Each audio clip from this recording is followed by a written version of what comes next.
ये कहानी सुंदर ग्राम नाम के एक छोटे से गांव की है, जहां माधव नाम का एक बूढ़ा आदमी अपनी बेटी लीला के साथ एक छोटे से घर में रहता था।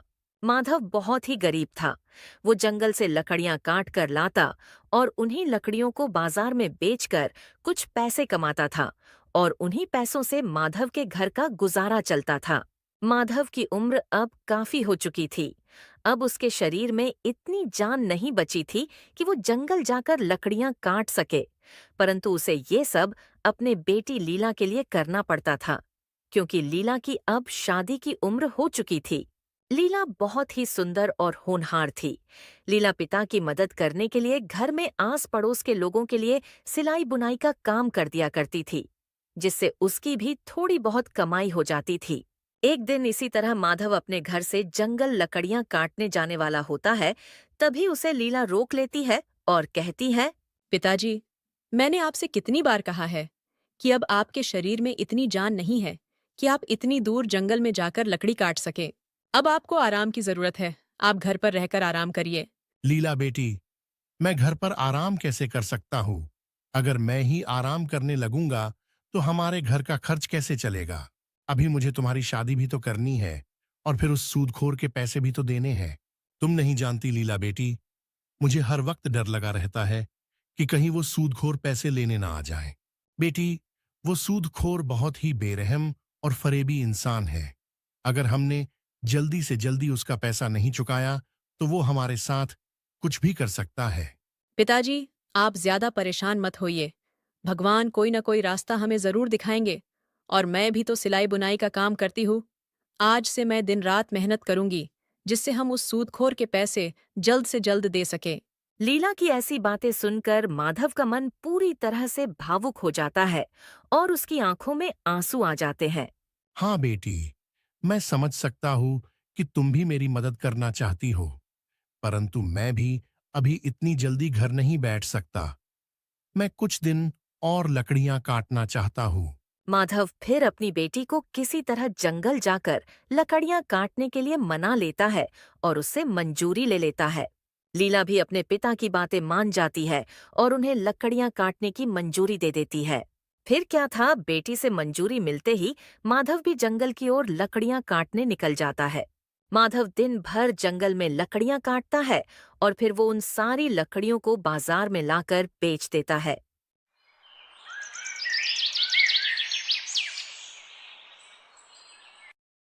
लकड़ियां बेचने के बाद माधव जब शाम को अपने घर आता है तो लीला उसे खाना देती है और उसके पास बैठकर बोलती है। पिताजी, अगर आप इतनी उम्र में ऐसे ही दिन दिन भर ऐसी लकड़ियां काटेंगे तो कैसे चलेगा। बेटी, इसके अलावा मैं कर भी क्या सकता हूँ? मुझे और आता भी तो नहीं है कुछ, और हमें उस सूदखोर के पैसे भी तो लौटाने हैं। पिताजी, आप एक काम क्यों नहीं करते हो। आप अपने किसी जान पहचान वाले से थोड़े पैसे उधार लेकर उस सूदखोर के पैसे लौटा क्यों नहीं देते हो। बेटी, बुरे वक्त में कोई रिश्तेदार या अपने कभी काम नहीं आते हैं। सारे रिश्तेदार अपने मुंह मोड़ लेते हैं, और वैसे भी मेरे सारे रिश्तेदार खुद ही गरीब हैं। वो तो खुद अपना गुजारा ही बहुत मुश्किल से कर पाते हैं। मेरा कोई दोस्त या रिश्तेदार इतना अमीर नहीं है जो मुसीबत में मेरी मदद कर सके। लेकिन पिताजी, हमें कैसे भी करके उस सूदखोर के पैसों का इंतजाम करना ही होगा।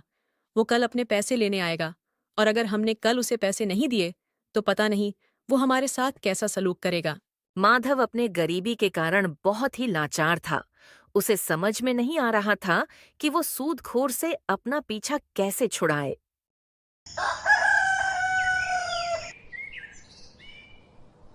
अगले दिन भी माधव जंगल लकड़ियां काटने निकल जाता है। कुछ देर तक चलते चलते वो जंगल पहुंच जाता है और जंगल पहुंचते ही वो बिना किसी देरी की लकड़ियां काटना शुरू कर देता है। कुछ देर तक जब बूढ़ा माधव जंगल में लकड़ियां काट रहा था, तभी वहां एक अनजान व्यक्ति आ जाता है और माधव के हाथ में कुल्हाड़ी देखकर वो माधव से कहता है। तुम्हारे हाथ में कुल्हाड़ी देखकर लगता है कि तुम एक लकड़हारे हो। हाँ बेटा, मैं एक लकड़हारा हूँ। क्या हुआ बेटा, तुम्हें मुझसे कोई मदद चाहिए क्या? नहीं, मुझे तुमसे कोई मदद नहीं चाहिए, मगर अब तुम्हें सजा से कोई बचा नहीं सकता है। या फिर यह भी हो सकता है कि राजा तुम्हें जीवन भर के लिए काल कोठरी में डाल दे। माधव एक तो उस अनजान व्यक्ति को जानता भी नहीं था और ऊपर से उसकी ऐसी बातें सुनकर वो बहुत डर जाता है। ये तुम क्या कह रहे हो बेटा? पर मैंने ऐसा कौन सा गलत काम कर दिया जिसके लिए राजा मुझे ऐसी कठोर सजा देंगे? क्या तुम नहीं जानते? राजा ने पेड़ काटने पर रोक लगाई हुई है। अगर कोई भी पेड़ काटता हुआ पकड़ा गया तो राजा उसे कठोर से कठोर सजा देंगे। और अब तुम्हें मेरे साथ राजा के यहाँ चलना होगा। बेटा, अगर मैं लकड़ियां नहीं काटूंगा तो मेरे घर का गुजारा कैसे होगा? देखो, अगर तुम चाहते हो कि राजा तुम्हें सजा ना दे और तुम्हारे घर का गुजारा चलता रहे तो तुम्हें मुझे पैसे देने होंगे। तभी मैं तुम्हारे बारे में राजा को कुछ भी नहीं बताऊंगा।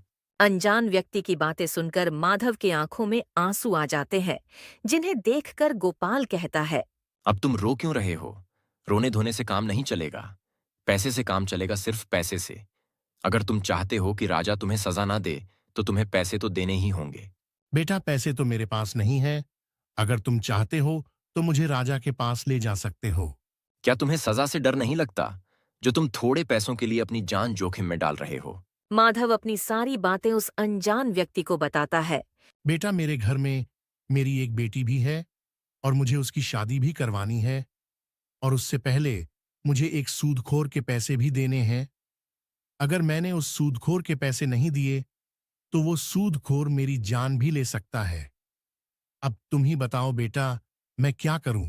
बेचारे माधव की ऐसी बातें सुनकर गोपाल कहता है। देखो, वैसे तो मैं किसी पर भी दया नहीं करता हूं, लेकिन तुम बूढ़े हो और तुम्हारी एक बेटी भी है जिसकी तुम्हें शादी भी करनी है। देखो बाबा, मैंने आज तक अपनी जिंदगी में कोई अच्छा काम नहीं किया है, लेकिन हाँ, आज जरूर करूंगा। क्या पता इस नेक काम से भगवान मुझसे खुश हो जाए और मेरी सारी गलतियों को माफ कर दे। फिर क्या था, गोपाल माधव को सोने के सिक्कों से भरी एक पोटली निकाल कर दे देता है और माधव से कहता है। इस पोटली में सोने के सिक्के हैं, जिनमें से कुछ सिक्कों को तुम उस सूदखोर को दे देना और बचे हुए सिक्कों से तुम अपने बेटी की शादी करवा देना। अब तुम यहां से चले जाओ, वरना किसी और ने तुम्हें यहां देख लिया तो फिर से तुम मुसीबत में आ जाओगे। बूढ़ा माधव गोपाल से इतनी बड़ी मदद मिलने के बाद उसे बहुत आशीर्वाद देता है और फिर वहां से वो खुशी खुशी अपने घर की ओर निकल जाता है। कड़ी धूप होने के कारण चलते चलते माधव को रास्ते में चक्कर आने लगता है, इसलिए माधव आराम करने के लिए एक पेड़ की छांव में बैठ जाता है। देखते देखते कुछ समय में माधव की आंख लग जाती है और वो वहीं सो जाता है। माधव जब सो रहा होता है तभी वहां एक चोर आ जाता है। चोर जब माधव के पास पहुंचा तो उसने देखा बूढ़े माधव के पास एक पोटली है, तो वो तुरंत उसके पास से वो पोटली चुराकर वहां से निकल जाता है। थोड़ी दूर जाने के बाद जब वो चोर पोटली खोलकर देखता है तो वो तो सोने के सिक्कों को देखकर बहुत खुश होता है। अरे वाह, इतने सारे सोने के सिक्के! आज तो मेरी किस्मत चमक गई। अब मेरी पत्नी और बच्चों को भूखा नहीं सोना पड़ेगा। इतने सारे सिक्कों से तो मेरा सालों का गुजारा हो जाएगा। इतना कहकर चोर अपने घर की ओर निकल पड़ता है। कुछ समय बाद जब माधव की आंख खुलती है तब वो अपनी पोटली ढूंढने लगता है, लेकिन उसे वो सोने के सिक्कों से भरी पोटली नहीं मिलती है। तब माधव बहुत घबरा जाता है और अपने आप को कोसने लगता है। हे भगवान, ये क्या हो गया? मैं ना जाने कैसे सो गया। ना ही मैं सोता और ना ही मेरे सोने के सिक्कों से भरी पोटली चोरी होती। बरसों बाद एक खुशी मिली थी, लेकिन अब वह भी छीन गई। अब मैं उस सूदखोर के पैसे कैसे दूंगा और मेरी बेटी की शादी मैं कैसे करूंगा? हे भगवान, मुझ बूढ़े और लाचार की मदद करो। यहाँ माधव अपने आप को कोस रहा था और वहाँ दूसरी तरफ वो चोर सोने के सिक्कों की पोटली लेकर अपने घर पहुंच जाता है। चोर अपनी पत्नी को आज उसके साथ हुई घटना की सारी बात बहुत गर्व से बताने लगता है।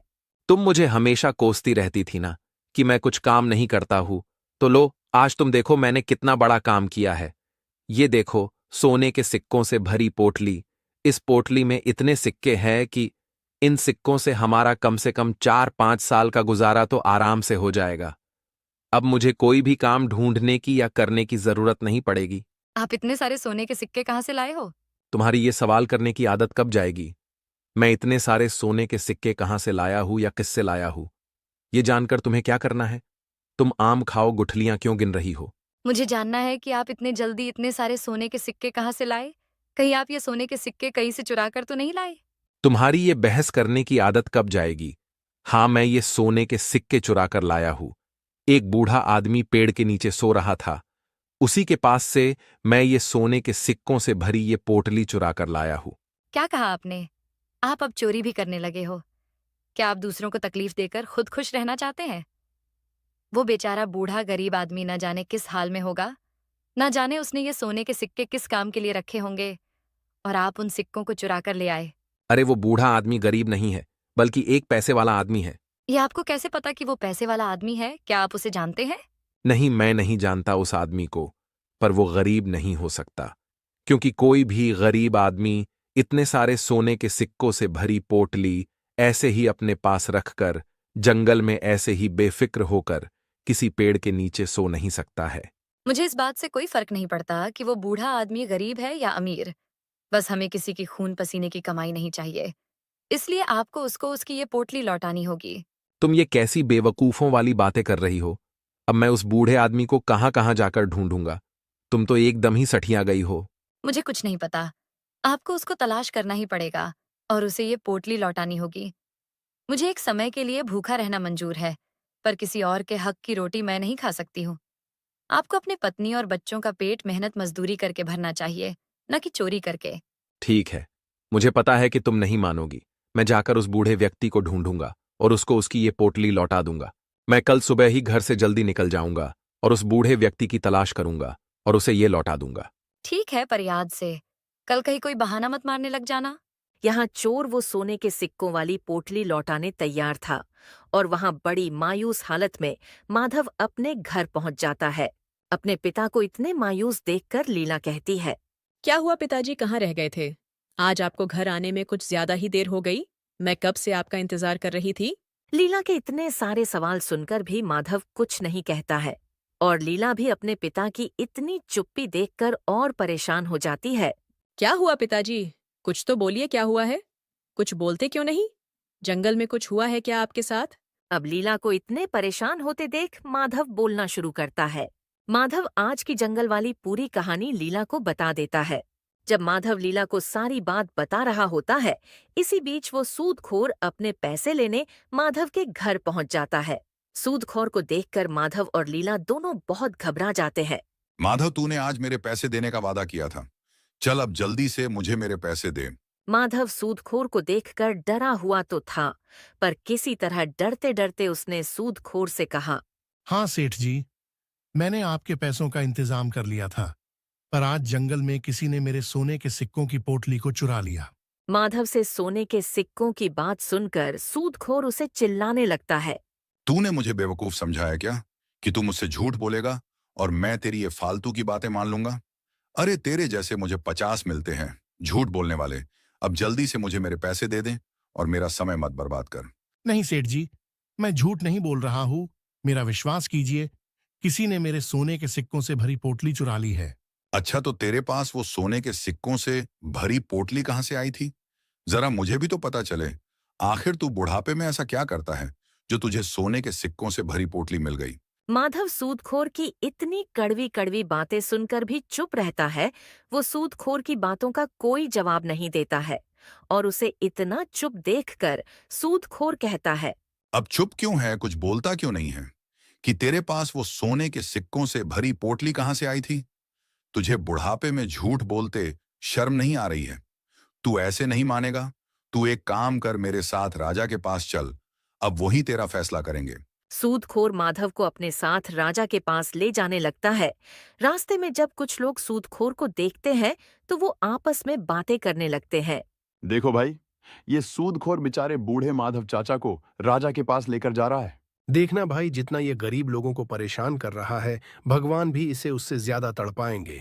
सही कहा भाई, पर अब पता नहीं राजा बेचारे माधव चाचा को कौन सी सजा सुनाएंगे, क्योंकि ये अत्याचारी सूदखोर अपने पैसों के लिए किसी को भी बुरी से बुरी सजा दिलवा सकता है।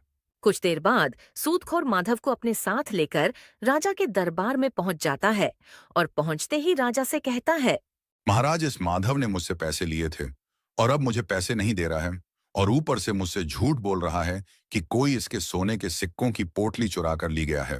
सूदखोर की पूरी बात सुनने के बाद राजा बोला, तो तुम ऐसे आदमी को पैसे देते क्यों हो जो तुम्हारे पैसे तुम्हें चुका ही ना सके? लेकिन महाराज ये मेरे सामने आकर रो रहा था, इसलिए मैंने इस पर तरस खाकर इसे पैसे दे दिए। नहीं तो मैं ऐसे लोगों को कर्ज कहाँ देता हूं जो कर्ज लौटा ना सके। सूदखोर की बातें सुनने के बाद राजा अपना फैसला सुनाता है। यहाँ के नियम के अनुसार जो व्यक्ति समय से कर्ज नहीं चुका पाता है उसके पूरे परिवार को कर्ज देने वाले की गुलामी करनी पड़ती है जब तक वो अपना पूरा कर्ज ना चुका ले। लेकिन मैं बूढ़े माधव के उम्र का लिहाज करके हुए उसे 1 दिन का समय और देता हूं। अगर माधव तुमने 1 दिन में इसका पैसा वापस नहीं किया तो तुम्हें उसकी गुलामी करनी होगी। राजा की बात सुनते ही माधव तो डर से कांपने लगा। अब उसे और उसकी बेटी को सूदखोर की गुलामी करनी पड़ेगी। फिर क्या था, राजा का फैसला सुनने के बाद सूदखोर और माधव के घर पर वापस आ जाते हैं। माधव, जब तू मेरे पैसे 2 साल में नहीं लौटा पाया, अब 1 दिन में कैसे लौटा देगा? तू एक काम कर, अपनी इस खूबसूरत बेटी की शादी मुझसे कर दे। तेरी बेटी मेरे साथ राज करेगी और मैं तेरे साथ भी अच्छा व्यवहार करूंगा और मैं तेरा कर्जा भी पूरा माफ कर दूंगा। बोल, मंजूर है तुझे मेरा ये प्रस्ताव? कराएगा अपनी बेटी की शादी मुझसे? सूदखोर की ये बात सुनकर लीला आग बबूला हो जाती है और सूदखोर से कहती है, मैं तेरे जैसे इंसान से कभी शादी नहीं करूंगी। तू इंसान नहीं, शैतान है जो इंसानों पर जुल्म करता है। तो ठीक है, फिर मैं भी देखता हूं कि तुम लोग मेरे पैसे कैसे चुका पाते हो और मैं तेरे बूढ़े बाप से इतना काम करवाऊंगा कि उसकी आत्मा भी कांप जाएगी। अब मैं चलता हूं और कल आऊंगा अपने पैसे लेने। फिर क्या सूदखोर माधव और उसके बेटी लीला को धमकाकर वहां से निकल जाता है। सूदखोर के जाने के बाद लीला अपने पिता माधव से कहती है, पिताजी, हम 1 दिन में इस मनहूस के पैसे कैसे चुकाएंगे? अगर हम 1 दिन में इसका कर्ज नहीं चुका पाएंगे तो वो मनहूस हम पर बहुत अत्याचार करेगा। पिताजी, मैं आप पर अत्याचार होते हुए नहीं देख पाऊंगी। इस लालची ने बहुत लोगों को लूटा है। किसी का घर छीन लिया है तो किसी की जमीन छीन ली। पिताजी, अगर आपकी मर्जी हो तो मैं इस सूदखोर से शादी कर लेती हूँ, नहीं तो वो आप पर बहुत अत्याचार करेगा। नहीं बेटी, तुम इस लालची और अत्याचारी से कभी शादी मत करना। अगर हमारे किस्मत में उसकी गुलामी करनी लिखी है तो हम उससे भाग नहीं सकते हैं। लेकिन पिताजी, वो सूदखोर बहुत बेरहम है। उसको किसी पर दया नहीं आती है। वो आपके उम्र का भी लिहाज नहीं करेगा। बेटी, भगवान जरूर कोई रास्ता दिखाएंगे और किसी न किसी तरह ये कठिन समय भी निकल जाएगा। किसी तरह अपने बातों से माधव अपनी बेटी को दिलासा देने की कोशिश करता है ताकि वो डर के उस सूदखोर से शादी न कर ले।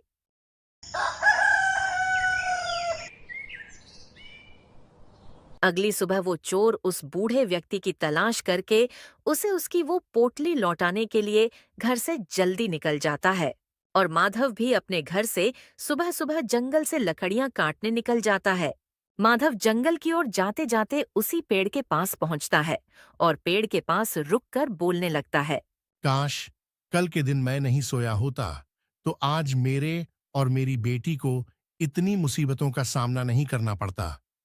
आज मैं उस सूदखोर के कर्ज से भी आजाद होता और मेरे पास इतने पैसे होते कि मैं अपने बेटी की शादी बहुत धूमधाम से कर पाता। जब माधव पेड़ के पास पहुंचकर अपना दुख जाहिर कर रहा होता है, उसी वक्त वो चोर भी उसे ढूंढते ढूंढते वहां पहुंच जाता है। वो माधव को देखकर पहचान जाता है और सोचने लगता है, ये तो वही बूढ़े चाचा हैं जिनके मैंने सोने के सिक्के की पोटली चुराई थी। नसीब ये मुझे यही मिल गए, वरना तो मुझे इन्हें गांव गांव घूमकर ढूंढना पड़ता।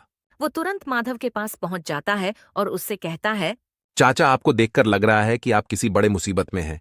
आप मुझे बताइए क्या बात है। मुझसे जो कुछ हो पाएगा मैं आपकी मदद करूंगा। बूढ़ा माधव चोर के फटे हुए कपड़े देखकर बोला, बेटा, तुम्हारे कपड़े तुम्हारी कहानी खुद बता रहे हैं। ऐसे में मैं कैसे विश्वास करूं कि तुम मेरे इस बुरे समय में मेरी मदद कर सकोगे। चाचा, आप मेरे कपड़ों को देखकर मेरी हालत पर मत जाइए। आप मुझे अपनी परेशानी बताइए। हो सकता है मैं आपकी कोई मदद कर पाऊं और मैं पूरी कोशिश करूंगा कि आपके दुख को दूर कर पाऊं।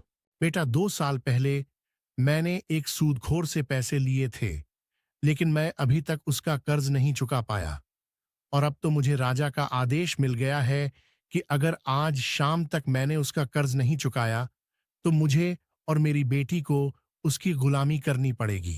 कल मुझे एक नेक दिल इंसान ने सोने के सिक्कों से भरी एक पोटली दी थी जिसके मिलने पर मैंने सोचा था कि उनसे मैं उस सूदखोर के पैसे भी लौटा दूंगा और अपने बेटी की शादी भी करवा दूंगा। लेकिन कल जब मैं पोटली लेकर अपने घर जा रहा था तो मुझे चक्कर आ गया था। तो मैं इसी पेड़ के नीचे कुछ देर आराम करने बैठ गया था, पर बैठ बैठे कुछ ही देर में मेरी आंख लग गई और फिर किसी ने वो सोने के सिक्कों वाली पोटली चुरा ली। माधव की सारी बात सुनकर चोर समझ गया था कि उसने कल बहुत बड़ी गलती कर दी थी। चोर फौरन वो सोने के सिक्कों वाली पोटली माधव के सामने रख देता है और उससे बोलता है।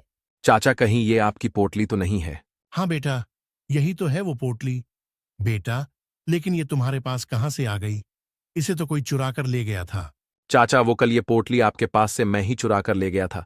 पर चाचा, इसके लिए मुझे माफ कर देना। चाचा, मैं एक गरीब आदमी हूं। मेरे घर में मेरी पत्नी और मेरे बच्चे भूखे थे। मैं काम के तलाश में निकला था, परंतु मुझे कहीं भी काम नहीं मिला। मुझे आप इस पेड़ के नीचे सोते हुए मिले थे। तभी मैंने आपके पास ये पोटली देखी तो मैंने इसे चुरा ली। चाचा, इतने सारे सोने के सिक्कों को देखकर मुझे लगा कि अब मुझे कुछ सालों तक काम नहीं करना पड़ेगा और मेरे घर वाले कभी भूखे नहीं रहेंगे। लेकिन मेरी पत्नी ने मुझसे कहा कि मुझे भूखा मरना पसंद है, लेकिन किसी और की खून पसीने की कमाई से मैं अपना पेट नहीं भर पाऊंगी, और उसने फिर मुझे आपको ढूंढकर इन्हें वापस करने कहा है। मेरी किस्मत बहुत अच्छी है कि आप मुझे यहीं मिल गए, वरना तो मुझे आपको गांव गांव में जाकर ढूंढना पड़ता। और चाचा, हो सके तो मुझे माफ कर दीजिए। मेरी वजह से आपको इतनी परेशानी का सामना करना पड़ा। कोई बात नहीं बेटा, तुमने मुझे ये सोने के सिक्के लौटा दिए, इसलिए मैंने तुम्हें माफ कर दिया और अब मैं इन सिक्कों से उस सूदखोर के पैसे लौटा दूंगा और अपने बेटी की शादी भी बहुत अच्छे से कर पाऊंगा। फिर क्या था, सोने के सिक्कों की पोटली मिलते ही माधव तुरंत से अपने घर पहुंच जाता है और उसे अपनी बेटी लीला को दिखाता है। माधव ने उन सोने के सिक्कों को बेचकर उस सूदखोर के पैसे भी लौटा दिए और बचे हुए सोने के सिक्कों की मदद से अपनी बेटी की शादी भी बहुत धूमधाम से कर दी। तो दोस्तों, कहानी आपको कैसी लगी, हमें कमेंट में जरूर बताएं। अगर आपको हमारी मेहनत पसंद आई हो तो हमारे चैनल को सब्सक्राइब करना न भूलें और बेल आइकन दबाएं ताकि नई कहानियों की नोटिफिकेशन सबसे पहले आपको मिले। धन्यवाद।